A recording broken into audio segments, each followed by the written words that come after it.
Hey, this is Mike at Wildfile.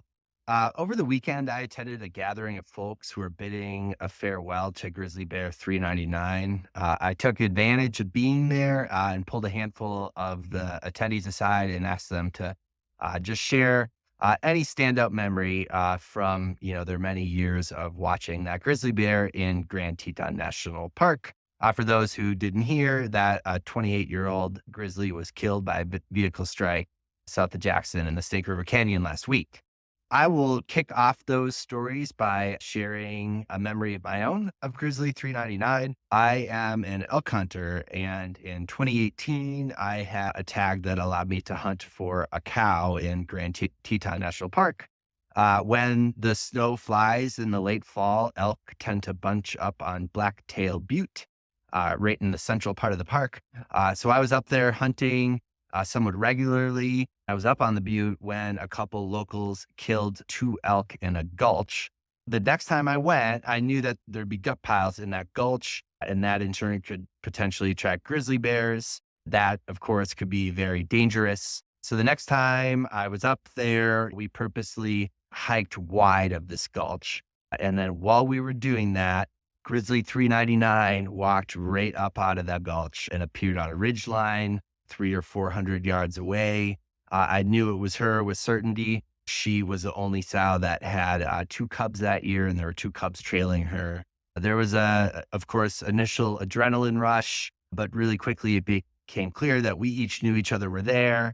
It was a really snowy morning, and she calmly walked up this ridge line, just slipped into the timber and was gone. It was really amazing. Definitely also a little bit scary, and as a scene that I will always remember. And here's some of those other stories.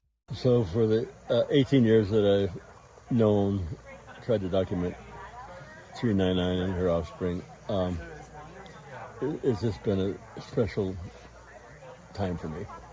But some of the most memorable moments is when I saw her early on, like with the cubs, and she was looking both ways to see if the traffic was coming, and wouldn't go across the traffic with her cubs until she thought it was okay. So then she would call the cubs and let's go across.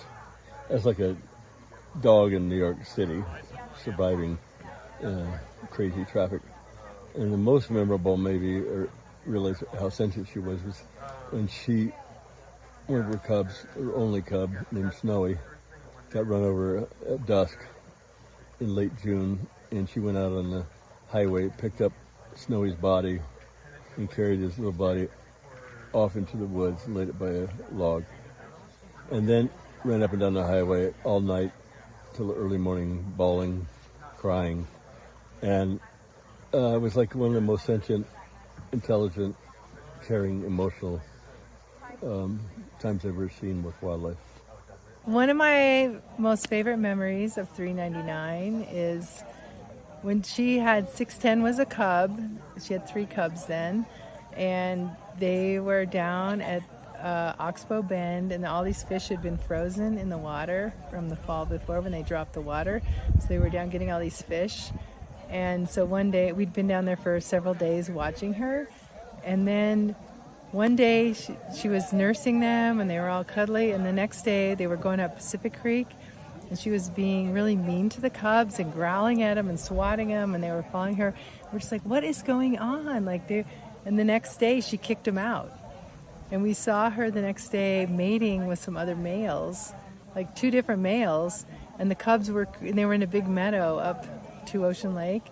And then she came down, and their cubs came down, and they were trying to get in there, and she chased them off for a quarter of a mile. And then she went back to these boys, and it was like, whoa, the kids are gone. And she's like on to the next thing. And it was just like really, really crazy. It's hard to tell a single favorite 399 story. But I think maybe one of the most rewarding events was in April of 2022 when she sidestepped everybody who was waiting for her at Pilgrim Flats and came quietly walking down the creek and then into the trees. And there was that moment where we felt like everything was okay. And everything would be okay, at least for that year. I think beyond that, there's been the odd quiet moments. There was one time in 2017, we were pouring coffee at the Emma Matilda trailhead. Not a thought in her head that there was a bear around. And she comes out of the willows not 15 feet away, just kind of walks around her car, does almost a head nod, and then just goes about her business up on the Dugway. And then finally, the times we've seen her interact with her daughter, 610, her grandkids. There was one day in 2016 where we watched 926, 924, 610's 9-year-old daughters, and they played tag together on that hill back at Elk Ranch Flats. The day when there was elk carcass back there and they closed Elk Ranch Flats Road.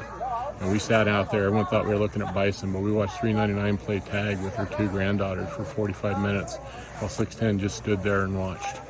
I think one of the most special moments was when I was up in the park. I was alone, and I was actually looking for her and for other grizzlies. And it was the dump road where she frequented a lot in that time. There weren't many people watching her in those days. Sometimes there would just be 5 of us.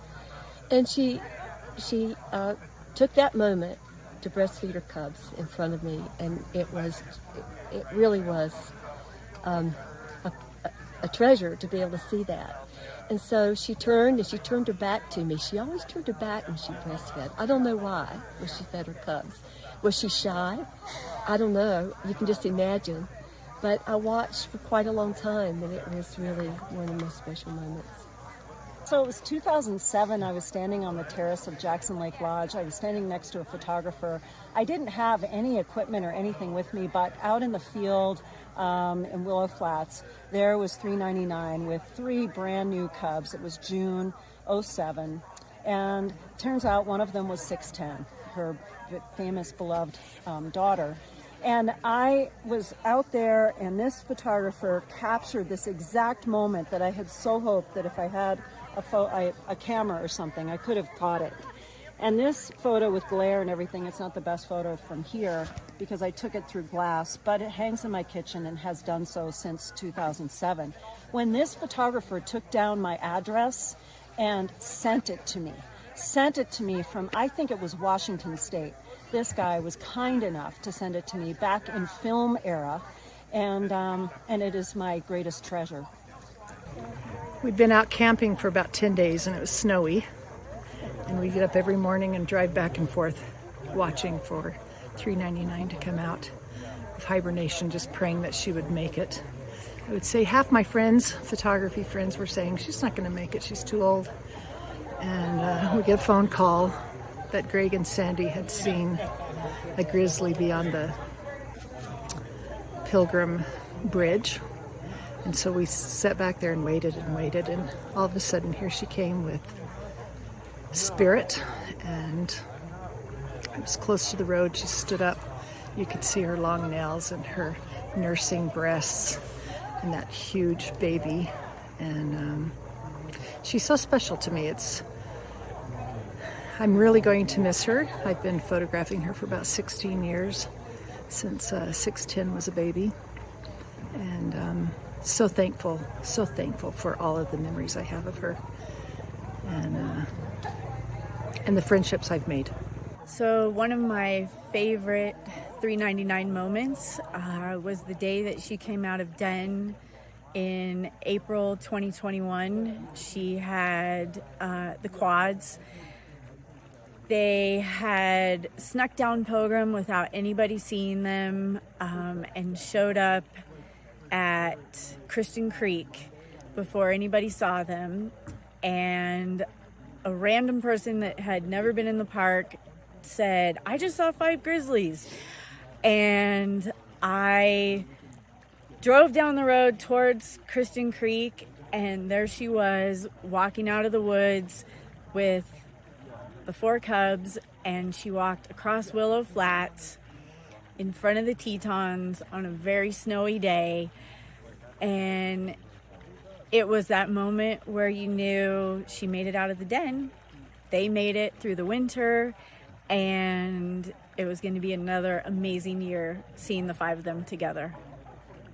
So a standout memory of 399 was my daughter and I live in Seattle, and we got the call that she was taking her new 4 cubs to the den. And we got the call that morning on January 1st, 2021. We hopped on a plane a few hours later. We were on the plane. People are going off to celebrate the new year, and people asked what we were doing, and we were going to see grizzly bears. She was taking her first 4 cubs to the den. So we landed, and we were standing at Pilgrim Creek, and we saw movement, and this beautiful 399 and her 4 cubs were trudging through the snow, and they were all single file behind her, and she was taking her cubs to the den for the first time, and they had made it for the first year. And I was crying and teary-eyed, and it was iconic.